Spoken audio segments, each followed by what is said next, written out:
Saludos a todos. El día de hoy vamos a hablar sobre semiología cardiovascular y cómo abordar clínicamente esos síntomas que son o pueden ser secundarios a una patología cardíaca.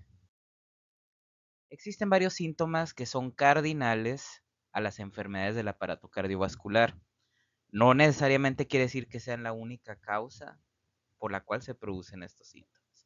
De hecho, en muchas ocasiones tendremos pacientes que acuden por alguno de estos síntomas y que se deben a patologías ya sea respiratorias, neurológicas o incluso psiquiátricas. De estos síntomas, el síntoma clásico y característico es el dolor torácico, del cual vamos a aprender las características importantes para diferenciarlas de otras etiologías. También tendremos la disnea, las palpitaciones, el síncope y el edema como causas relevantes. El dolor torácico es el síntoma cardinal de la enfermedad arterial coronaria. Representa el 10% de las visitas no traumáticas a los servicios de urgencia y de los cuales solo el 10 al 15% tendrán un síndrome coronario agudo. En muchas ocasiones, el dolor torácico no se debe a una patología cardiovascular, sin embargo, es sin duda una de las etiologías más graves. Para esto, cuando hablamos del dolor secundario a isquemia miocárdica, hablamos del término angina. La angina se define como un dolor localizado en el área precordial de calidad descrita como opresivo, pesantez o como un dolor apretado que se encuentra irradiado frecuentemente al hombro, cuello o brazos. Aumenta en intensidad en cuestión de minutos y es frecuentemente desencadenado con el ejercicio o el estrés. Por lo tanto, podemos ver que el dolor suele ser un dolor opresivo en el pecho.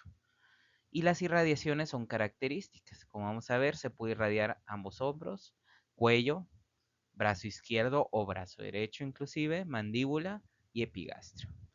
Sin embargo, debemos tener en cuenta que hay pacientes donde la presentación no será clásica, sobre todo pacientes de edad avanzada, pacientes con diabetes de larga evolución o incluso en mujeres suele presentarse también los equivalentes anginosos. Este dolor secundario a isquemia miocárdica se puede presentar en diferentes contextos clínicos.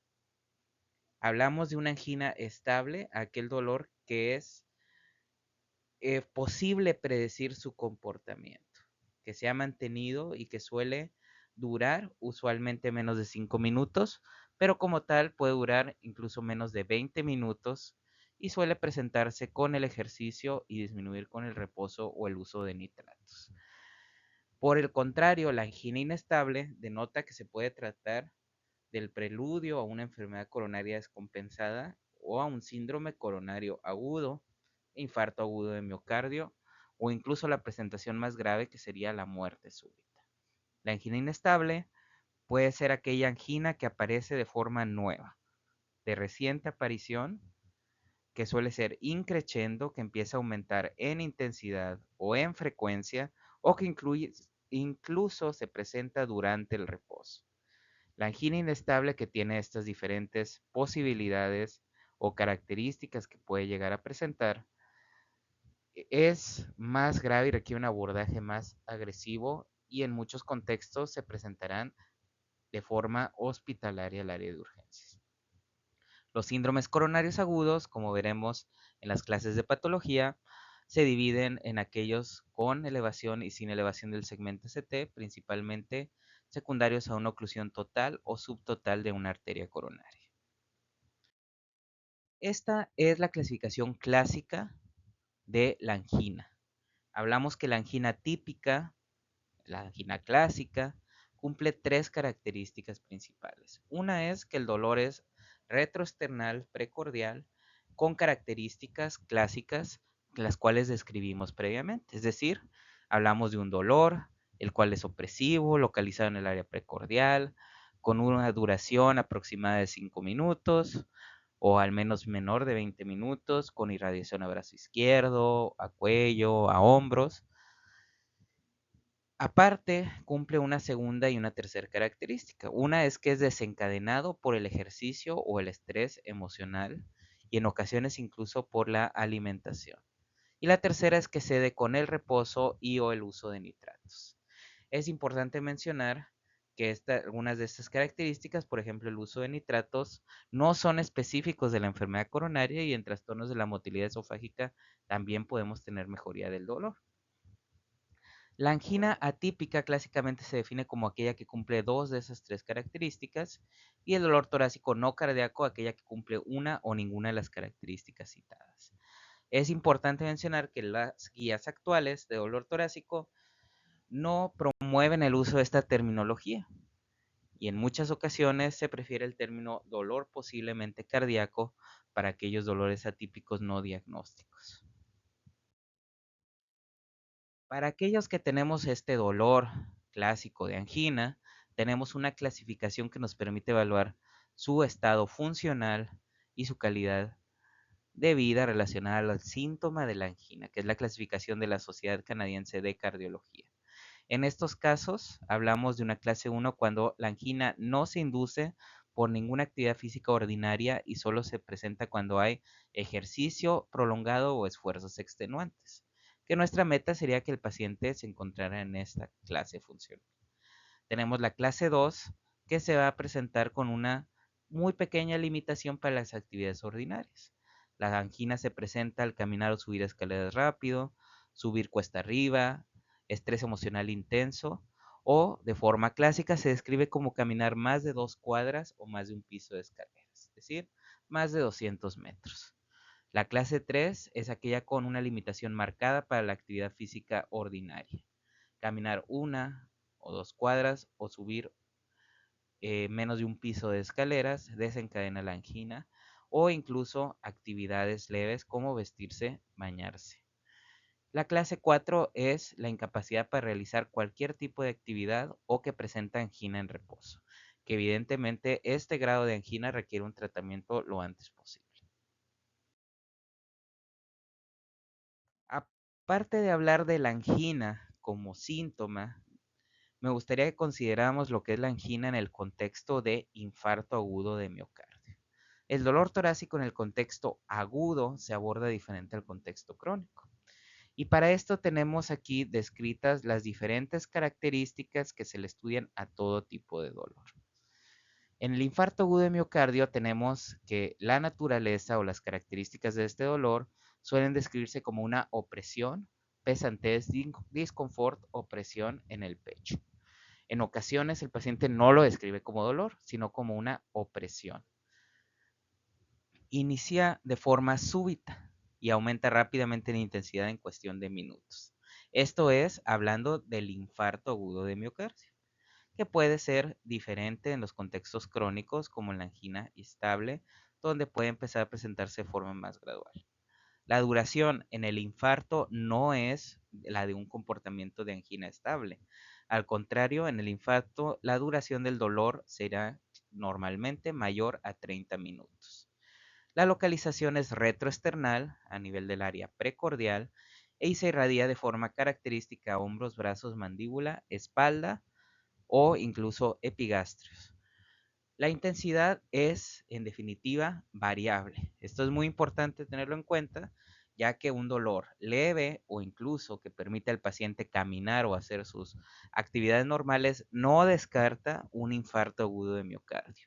Y por el contrario, que sea un dolor intenso tampoco es predictivo de que se trate de un infarto agudo de miocardio. Frecuentemente no tiene precipitantes, aunque en ocasiones el infarto se puede desencadenar con el estrés o el ejercicio. Los factores atenuantes, como habíamos hablado, el reposo o los nitratos no suelen tener un efecto significativo durante el infarto agudo y sobre todo considerar síntomas asociados o equivalentes anginosos, como la disnea, el mareo, la diaforesis, el síncope, las palpitaciones, la sensación de muerte inminente, entre otros. Estos síntomas asociados son más frecuentes en mujeres, aunque debemos considerar que en mujeres también el dolor torácico es el síntoma más frecuente. Actualmente ya hablamos más que de angina típica o atípica, hablamos de probabilidad. Es este paciente que se presenta con dolor torácico altamente probable de que se trate de un infarto agudo de miocardio o de una cardiopatía isquémica, o su probabilidad es intermedia o baja.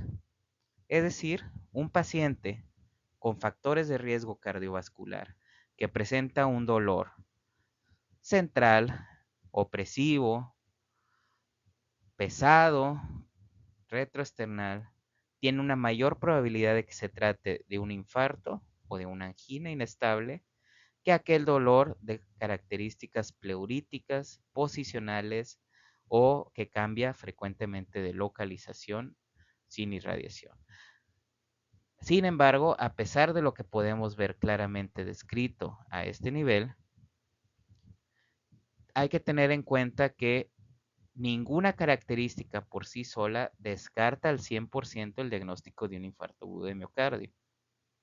Modifica la probabilidad preprueba, eso es un hecho, pero no lo descarta, encontrando casos sobre todo en pacientes diabéticos, geriátricos o en algunas mujeres que incluso tienen características francamente atípicas y por lo tanto debe de sospecharse de forma eficaz. El diagnóstico diferencial es amplio, tanto en el contexto crónico como el agudo. En esta imagen tenemos los diagnósticos diferenciales de los síndromes coronarios agudos en urgencias, es decir, el dolor torácico agudo. Y como vemos, es una amplia variedad de diagnósticos diferenciales. Hay que tomar en cuenta que lo más frecuente es encontrar problemas musculoesqueléticos, como la costocondritis, por ejemplo. Problemas como los trastornos de ansiedad o, en 20% de los casos, problemas gastrointestinales como el reflujo gastroesofágico, trastornos de la motilidad esofágica, úlcera péptica o gastritis o de la vesícula biliar. Sin embargo, debemos de tener en cuenta diagnósticos diferenciales que ponen en peligro la vida. Como podemos ver, existe una amplia variedad de diagnósticos diferenciales cardíacos. Es decir, no solo el infarto agudo es una causa cardíaca de dolor, sino que la miopericarditis es una causa importante de diagnóstico diferencial, el síndrome de Takotsubo, por ejemplo, y la estenosis valvular aórtica es como una causa frecuente de angina, no relacionada a isquemia coronaria. Sin embargo, cuando se hable de dolor torácico que pone en peligro la vida, siempre se habla de 3 diagnósticos diferenciales, que podemos extender a 4 según algunas literaturas. El síndrome coronario agudo, que incluye al infarto agudo de miocardio, la tromboembolia pulmonar, la disección aórtica y incluiremos aquí el neumotórax y algunas fuentes nos incluyen la ruptura esofágica. Por mucho, el más frecuente será el síndrome coronario agudo. Sin embargo, la tromboembolia pulmonar, la disección aórtica y el neumotórax deben tomarse en cuenta, sobre todo por sus implicaciones pronósticas y requerimiento de tratamiento y abordaje urgentes. Como ya vimos, mencionamos algunas características del síndrome coronario agudo que nos debe hacer sospechar la presencia de múltiples factores de riesgo cardiovascular, la presencia de datos de la exploración física de insuficiencia cardíaca que no son obligatorios, pero que pueden existir, y sobre todo la presencia de alteraciones electrocardiográficas compatibles con isquemia aguda, es decir, alteraciones del segmento ST y la onda T. Es decir, el infarto lo vamos a diagnosticar con clínica, con biomarcadores, pero el electrocardiograma toma un papel fundamental en su evaluación. La tromboembolia pulmonar suele ser un dolor no tan característico y puede ser de características pleuríticas, no tiene una irradiación específica o una relación con esfuerzos y suele ser de inicio súbito que inicia en cuestión de segundos.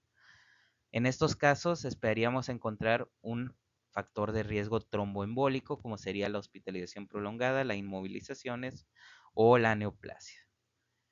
Puede haber algunos datos de trombosis venosa y el dato más característico es la taquicardia sinusal, como lo veremos en las clases de patologías. En la disección aórtica, sin embargo, describimos un dolor de tipo desgarrante. Se irradia espalda y se describe como un desgarro interno por el paciente. Es muy intenso. Se suele asociar casi inevitablemente a hipertensión, al menos que se trate de una forma grave en choque. Usualmente hay diferencial de pulsos a la exploración física y en la radiografía suele haber un mediastino ensanchado. El neumotórax cursa usualmente con hipoxemia y encontraremos en la exploración física ruidos respiratorios ausentes o disminuidos de forma unilateral. El dolor es pleurítico y agudo. De esta forma podemos ver que existe una diferencia importante entre estos diagnósticos diferenciales y el síndrome coronario agudo. Aún así, todas estas deben de ser consideradas como causas que ponen en peligro la vida. Existen otras causas frecuentes de dolor torácico. Por ejemplo, la pericarditis y las miocarditis o la miopericarditis, sí que son una causa relevante a tomar en cuenta en el abordaje del dolor torácico.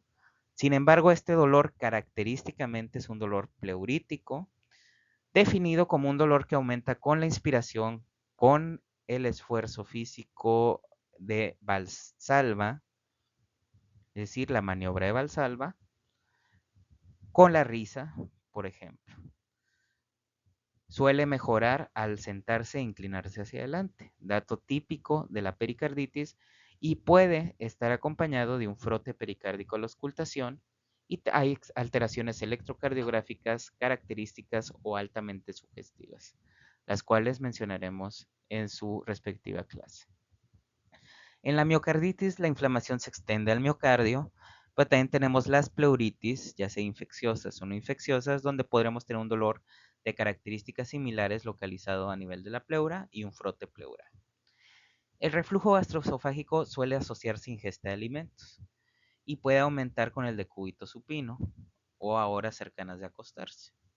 El músculo esquelético es un dolor focal que suele aumentar con la palpación y con los movimientos.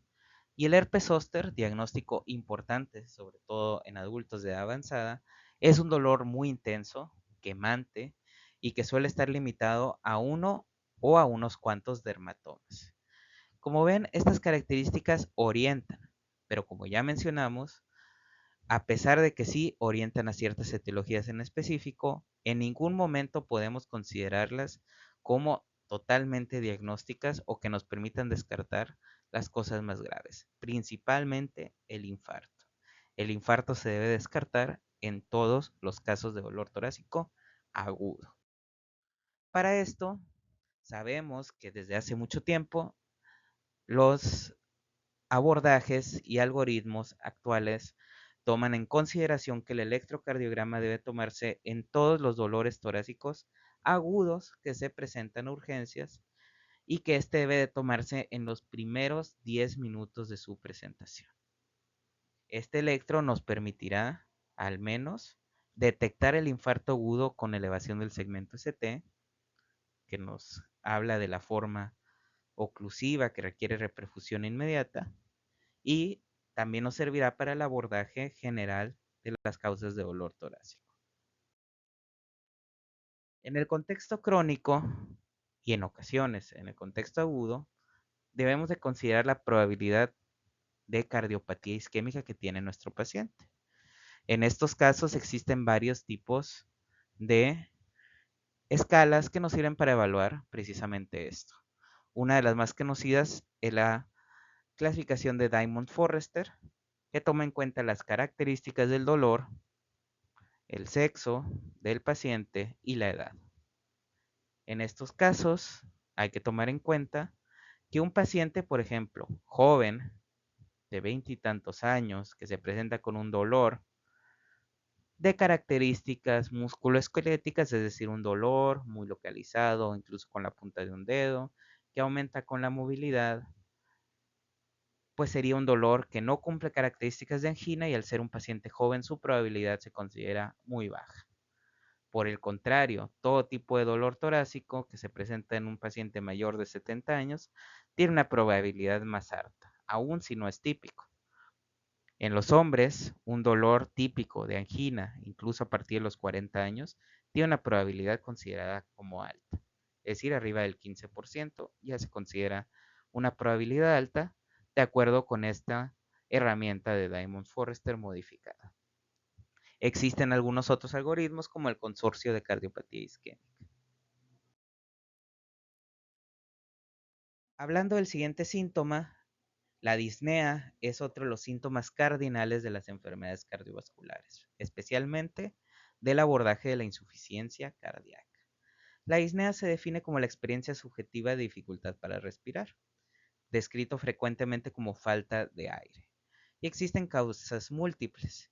Las cardíacas y las respiratorias definitivamente entran dentro de los principales diagnósticos diferenciales. Sin embargo, tenemos también osteomusculares, metabólicas, tóxicas y misceláneas. Dentro de estos me atrevería a mencionar la anemia como una causa frecuente y el trastorno de ansiedad como otra causa frecuente de disnea. La disnea de origen cardíaco es característicamente una disnea de esfuerzo. Suele empezar como disnea de esfuerzo.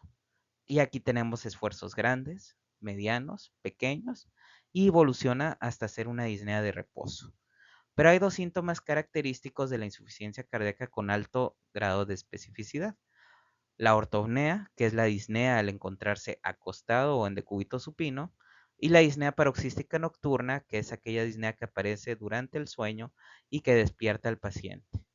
Incluso lo obliga a sentarse. Existe una clasificación de la NIHA, es decir, de la New York Heart Association, que nos divide la clase funcional en cuatro. La clase funcional de la NIHA es muy importante tanto en la evaluación inicial como en el seguimiento de este grupo de pacientes. La clase 1 son aquellos pacientes sin limitación a la actividad física ordinaria. La clase 2 tienen una pequeña limitación y suele relacionarse con la disnea de grandes esfuerzos. La clase 3 tiene una limitación marcada para la actividad física, asociada con disnea de medianos y pequeños esfuerzos. Y la clase 4 es la que se presenta en reposo. Clásicamente, cuando nosotros interrogamos la evaluación de esta clasificación, tenemos que evaluar si tiene síntomas en reposo. Síntomas en reposo es una NIHA 4. Cuando la disnea se presenta al realizar actividades tan simples como vestirse, bañarse, caminar dentro de la casa, los cuales son distancias cortas, lo clasificamos como grado 3. Si la disnea se presenta al caminar en terreno plano, subir 1 o 2 pisos de escaleras o cargar algunas bolsas, sobre todo demandado, nos referimos a un NIHA 2. Principalmente hablamos de subir escaleras o de caminar 2 cuadras o más. La clasificación de la NIHA 1 solo se presenta con ejercicio intenso, correr, subir 3 o 4 pisos rápido o practicar deportes. Y aunque sí tiene cierto grado de subjetividad el uso de esta escala, sigue siendo relevante para el manejo y el seguimiento de los pacientes con insuficiencia cardíaca. Como ya mencionamos, la ortopnea y la disnea paroxística nocturna son datos muy específicos de insuficiencia cardíaca. La ortopnea ocurre ya que en la posición de decúbito supino tenemos un incremento del retorno venoso al corazón. Esto incrementa las presiones intracavitarias transmitidas hacia la aurícula izquierda y esto genera, por lo tanto, hipertensión venocapilar pulmonar. La hipertensión que ocurre dentro de los pulmones, de los vasos o de los capilares pulmonares genera edema intersticial pulmonar y por lo tanto disnea. Esta disnea pues se va a presentar clínicamente y podemos interrogarla preguntándole al paciente con cuántas almohadas duerme o si ha presentado episodios de falta de aire mientras duerme o durante la noche. Un dato nuevo, relativamente descrito, es la bendopnea. La bendopnea mucha literatura antigua no la considera, ya que esta descripción es relativamente nueva. La vendopnea se refiere a la disnea que aparece al agacharse, por ejemplo, al tratar de atarse las cintas de los zapatos, y se describe objetivamente como la disnea que aparece 30 segundos posterior a la gata. Esta disnea, llamada vendopnea, tiene una especificidad moderada para el diagnóstico de insuficiencia cardíaca y es de utilidad también en el interrogatorio de los síntomas. Pasando al siguiente síntoma, hablaremos de las palpitaciones. Las palpitaciones se definen como la percepción consciente del latido cardíaco. También se puede encontrar cuando tenemos ritmos cardíacos irregulares, muy rápidos, cuando la fuerza de contracción está incrementada o incluso en latidos normales. Para el abordaje de las palpitaciones debemos tener en consideración diversas características. Debemos considerar la duración y la temporalidad, si existe algún desencadenante específico, como puede ser el ejercicio o incluso algunos otros tipos de estímulos, la calidad, si se describen como rápidas, irregulares, fuertes, la presencia de síntomas acompañantes como o principalmente otros síntomas cardíacos como lo sería la angina, la disnea, el síncope o mareo, la historia de cardiopatía o factores de riesgo cardiovascular, la historia de abuso de alcohol o sustancias y el antecedente familiar de muerte súbita. De esto debemos tener en consideración que los que más nos deben de preocupar es que exista el antecedente de una cardiopatía establecida o que se acompañe de síntomas francamente cardiovasculares como lo sería la angina típica o el síncope. Existen muchas causas descritas de palpitaciones. Prácticamente la mayor parte de enfermedades sistémicas que existen pueden, en teoría, causar palpitaciones como un síntoma. Sin embargo, las causas frecuentes de palpitaciones son las de que debemos de tener en cuenta. Las causas cardíacas y que debemos de tratar de que no se nos vayan a pasar son las arritmias, como la taquicardia supraventricular, la fibrilación auricular o las extrasístoles. También el prolapso de la válvula mitral se asocia frecuentemente a palpitaciones. Por otro lado, causas frecuentes de palpitaciones incluyen los trastornos psiquiátricos como los trastornos de ansiedad, el trastorno de ansiedad generalizada o los ataques de pánico. El consumo de sustancias es una causa muy frecuente de palpitaciones. La cocaína y otras drogas estimulantes se asocian sin lugar a duda a palpitaciones y también se asocian a arritmias. Por otro lado, el simple consumo excesivo de cafeína, alcohol o nicotina por sí solos ya causan palpitaciones. El puro estrés o el ejercicio intenso puede causar palpitaciones en el paciente y algunos trastornos metabólicos o endocrinos como la hipoglucemia y el hipertiroidismo son causas frecuentes también. Definitivamente debemos tener en consideración el hipertiroidismo como un diagnóstico diferencial, las causas cardíacas y el consumo de sustancias antes de clasificar a un paciente como un paciente con ansiedad.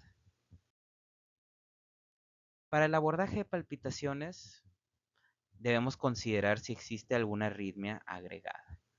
Por ejemplo, los pacientes con taquicardia sinusal debemos de considerar el consumo de sustancias estimulantes, la presencia de anemia, por ejemplo. Por otro lado, debemos identificar arritmias que, si están presentes en ese momento, las podríamos identificar con un electrocardiograma. Pero si no están presentes en ese momento, debemos de considerar realizar un electrocardiograma, pero en un dispositivo de monitoreo, cuyo más básico es el Holter. Sin embargo, contamos actualmente con dispositivos de monitoreo mucho más prolongados. En otras ocasiones se requerirán algunos otros estudios complementarios como el ecocardiograma, la imagen cardíaca avanzada, estudios de función autonómica o la prueba de inclinación. El síncope y la lipotimia son síntomas muy importantes a considerar para el abordaje de las enfermedades cardiovasculares. El síncope se define por que es una pérdida transitoria, es decir, no es permanente, es autolimitada del estado de conciencia causada por una disminución del flujo sanguíneo cerebral. Es decir, es transitorio y completamente reversible. Esas son las características del síncope. Y existen múltiples causas cardiovasculares, neurológicas, metabólicas y psicogénicas. El síncope reflejo o vasovagal, también llamado síncope neurocardiogénico, es la causa más frecuente de síntomas. El síncope vasovagal lo puede desencadenar diversas emociones, dolor intenso, incluso el calor, pero también tenemos el síncope situacional relacionado con la tos, la micción, la defecación, la risa, síncope postprandial, la deglución. Y estos síncopes reflejos los vamos a ver frecuentemente en los pacientes de nuestra consulta. Sin embargo, debemos de considerar aquellos que se asocian o que pueden estar asociadas a una enfermedad cardíaca.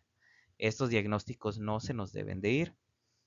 De forma cardíaca debemos de considerar dos categorías: las arritmias, como las taquiarritmias, la FA, fibrilación auricular, las taquicardias supraventriculares, las taquicardias ventriculares y las bradiarritmias, principalmente los bloqueos AB de alto grado y la disfunción del nodo sinusal. Por otro lado, causas frecuentes de síncope cardíaco son las causas obstructivas, especialmente la estenosis aórtica, la miocardiopatía hipertrófica obstructiva, la tromboembolia pulmonar e incluso el taponamiento cardíaco. Existe una categoría de síncope que hay que tomar muy en cuenta, sobre todo en aquellos pacientes de edad avanzada, que es la hipotensión ortostática y que puede estar exacerbada o desencadenada por el consumo de ciertos medicamentos, la hipovolemia o la disautonomía. Como ya mencionamos, el paciente se presentará con una pérdida del estado de alerta, la cual es transitoria y completamente reversible. Y en este contexto hay 4 diagnósticos diferenciales. El más frecuente es el síncope neurocardiogénico, pero debemos tomar en consideración cuando el síncope puede ser de etiología cardíaca, cuando el síncope puede no ser precisamente un síncope y tratarse de una crisis convulsiva, y cuando el paciente tiene un síncope psicogénico asociado a ciertas patologías psiquiátricas, lo cual es también visto muy frecuentemente. El síncope neurocardiogénico suele presentarse de forma gradual, con pródromos como mareo, visión borrosa, calor, náuseas o diaforesis. Se desencadena por emociones, dolor, calor, pero también, sobre todo en personas jóvenes, por bipedestación prolongada. Es ahí donde entran ciertas medidas como las maniobras de contrapresión y el incremento del consumo de sal. La duración de la pérdida del estado de alerta es pequeña, dura solo unos cuantos segundos, y aunque se describe que puede haber ciertos movimientos clónicos breves de forma ocasional, usualmente no suelen estar presentes. El paciente suele ponerse pálido, diaforético, y también podemos tener un pulso lento y una presión arterial baja, así como en ciertas patologías cardíacas. Esto es, ya que el síncope puede tener diferentes tipos de respuestas hemodinámicas como la vasodepresora, la cardioinhibitoria o mixtas. La recuperación suele ser rápida, aunque puede haber algo de fatiga o somnolencia. Por otro lado, datos que nos deben de preocupar es el síncope que se presenta de forma brusco y sin pródromos claros. Por otro lado, que lo desencadene el ejercicio, el decúbito, datos de arritmias o que el paciente ya se conozca con una enfermedad cardiovascular estructural, nos debe hacer sospechar que un síncope sea asociado a una patología cardíaca. La duración de la pérdida del estado de alerta suele ser de segundos y no son habituales los movimientos anormales, aunque sí pueden llegar a presentarse, sobre todo en las bradiarritmias, conocido como síndrome de Stock-Adams. Y eso hay que tenerlo muy en cuenta, ya que un movimiento o movimientos anormales durante el síncope no descarta que se trate de un síncope cardíaco. El paciente suele estar pálido, aunque estrictamente sí pudiera llegar a haber cierto grado de cianosis, suele ser pálido.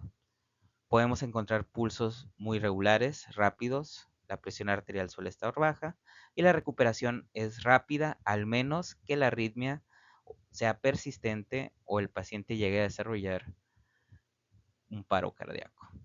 Y no suele haber síntomas residuales. En la crisis convulsiva, aunque suele ser de inicio súbito, en muchas ocasiones se presenta con un aura y también con síndromes prodrómicos, déjà vu, olores o sabores anormales, y no suele haber un desencadenante específico. La duración es mayor, de 1 a 2 minutos, y definitivamente podemos tener movimientos tónico-clónicos generalizados. Características importantes para diferenciar las crisis convulsivas es la mordedura de lengua, la desviación ocular, que haya sido presenciado los movimientos tónico-clónicos generalizados, la cianosis facial, la espuma en la boca y la incontinencia urinaria o fecal es frecuente. Suele haber confusión posictal, paresia posictal, confusión, cefalea, dolor muscular. Y la recuperación es mucho más lenta. El síncope psicogénico lo solemos ver en los servicios de urgencia y generalmente son pacientes con una situación social o de atención a otras personas. Todas las características suelen ser variables, pero algo característico es que los movimientos no son típicos, son variables o que mantienen el tono muscular durante su evaluación. El color es normal, los signos vitales son normales y la recuperación suele ser rápida.